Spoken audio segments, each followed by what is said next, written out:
नमस्कार साथियों, आज हम अमेरिकी संविधान की विशेषताओं के बारे में बात करेंगे। अमेरिकी संविधान 4 जुलाई 1776 को अमेरिका की स्वतंत्रता की घोषणा के बाद एक संविधान सभा ने इसके निर्माण का कार्य प्रारंभ किया।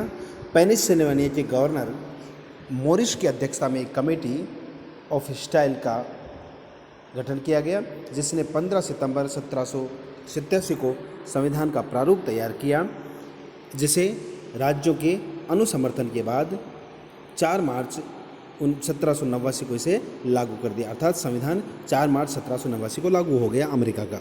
इसके जो संस्थापक सदस्य थे, प्रमुख निर्माता थे, उनको संस्थापक पितागण भी कहा जाता है। उनमें वाशिंगटन, जेफरसन, मैडिसन और एडम्स आदि थे।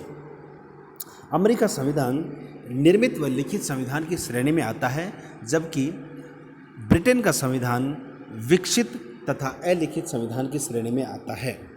जैसा कि पहले बताया गया था कि लिखित और निर्मित संविधान वह संविधान होता है जो एक विशेष संविधान सभा के माध्यम से बनाया गया होता है, और विकसित तथा अलिखित संविधान वह होता है जो प्राचीन समय से चली आ रही रीति रिवाजों, परंपराओं और अनुसमयों के पर आधारित होता है, जैसा कि ब्रिटेन का संविधान।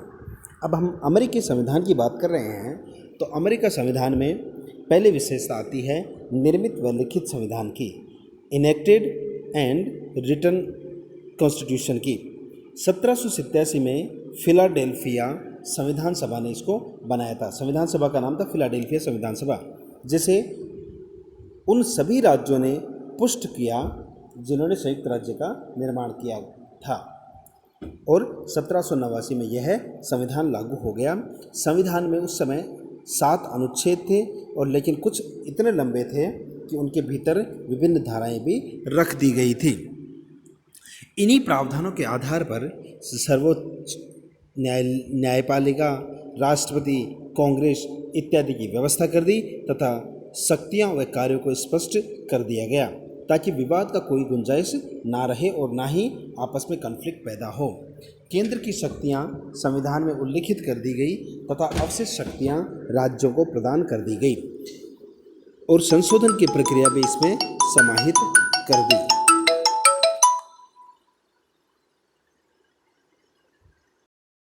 दूसरी विशेषता है कठोर संविधान। कठोर संविधान वह संविधान होता है जिसमें संविधान संशोधन की प्रक्रिया लचीली ना होकर कठोर हो। अर्थात संविधान संशोधन की प्रक्रिया में विशेष बहुमत और राज्यों का समर्थन इत्यादि की बात हो, वह कठोर संविधान कहलाता है।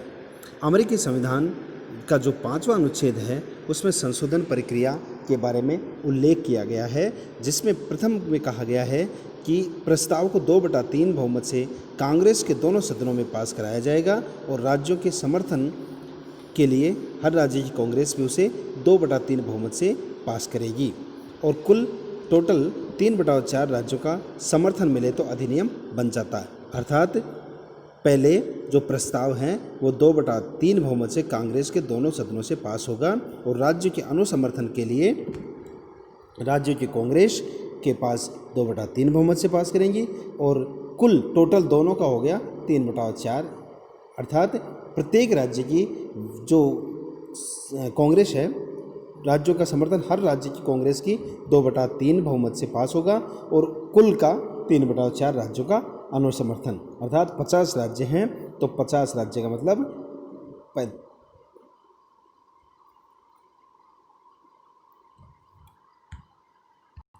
अर्थात 37-38 के आसपास राज्यों का समर्थन भी इसे मिलना चाहिए। दूसरा है 2/3 राज्य मांग करें तो कांग्रेस संविधान सभा बुलाएगी, और यहाँ पर बिल 2/3 बहुमत से पास होगा, फिर उसे राज्यों को भेजा जाएगा, और अब हर राज्य की आयोजित संविधान सभा 2/3 उपस्थित व मतदान करने वाला के बहुमत से बिल को पास करेगी, और 3/4 राज्य की समर्थित पुष्टि होने पर बिल पास माना जाएगा। अर्थात राज्य डिमांड करेगी कि संविधान सभा बुलाए, 2/3 से राज्य मांग करेंगे, और वहाँ पर यह बिल 2/3 बहुमत से पास हो जाएगा, और फिर राज्यों के अनुसमर्थन के लिए भेजा जाएगा और प्रत्येक राज्य की जो संविधान सभा होगी वो 2/3 से और उपस्थित एवं मतदान करने वाले की बिल से पास करेगी और टोटल का और 3/4 राज्य की समर्थन अर्थात 37-38 राज्यों की फिर उसमें पुष्टि होगी, तब बिल पास माना जाएगा। तीसरी विशेषता है शक्तियों का पृथक्करण। शक्तियों का पृथक्करण तथा चेक एंड बैलेंस, निरोध एवं संतुलन अमेरिकी संविधान की प्रमुख विशेषताओं के अंतर्गत आता है। यदि कार्यपालिका, व्यवस्थापिका और न्यायपालिका की शक्तियों का एक केंद्रण कर दिया जाएगा तो व्यक्ति की स्वतंत्रता नष्ट हो जाएगी इसलिए अमेरिका की संविधान निर्माताओं ने क्या किया, एक शक्ति पृथक्करण के सूत्र को अपनाया। फ्रांस के जो मोंटेस्क्यू थे उन्होंने शक्ति पृथक्करण के सिद्धांत को प्रतिपादित किया और शक्तियों को विकेंद्रित कर दिया, जिससे जैसे कार्यपालिका शक्ति राष्ट्रपति को दे दी गई, कांग्रेस को विधायन का कार्य सौंप दिया गया और न्यायिक कार्य सर्वोच्च न्यायालय को सौंप दिया गया। मॉन्टेस्क्यू ने अमेरिकी संविधान का बौद्धिक पिता कहा जाता है। शक्ति पृथक्करण के सिद्धांत के आधार पर मॉन्टेस्क्यू को अमेरिकी संविधान का बौद्धिक पिता माना जाता है। अमेरिकी संविधान निर्माताओं ने प्रकृति से यह सीखा कि सूरज, चंद्रमा और पृथ्वी एक दूसरे से अलग अलग हैं, लेकिन तीनों एक दूसरे को आपस में खींचते रहते हैं जिससे कि उनका संतुलन बना रहे।